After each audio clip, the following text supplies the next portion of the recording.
and I will support efforts to bring the costs down as these opportunities arise.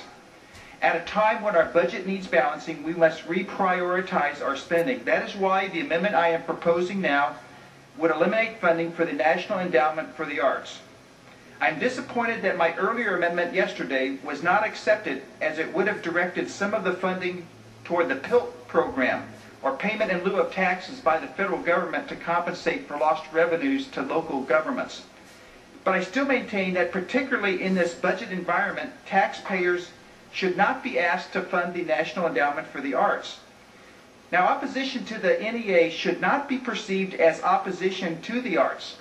My wife is an artist and I support the arts wholeheartedly, but I do feel strongly that it is something that the private sector can fully, and has in the past, fully and wholeheartedly supported. True art can and does survive without federal handouts. Artists have every right to be creative without forcing the taxpayer to fund it. The private sector is the appropriate venue to fund such projects. I know artists who refuse to take money from any level of government because they want to be independent. They don't want to have any strings attached. They don't want to be beholden to anybody, and they'll refuse government funding. While there are certainly projects that the NEA does that are worthwhile, some are objectionable and have been over the recent history, and at a time when fiscal restraint is crucial, we must examine closely how and where we are spending taxpayer money.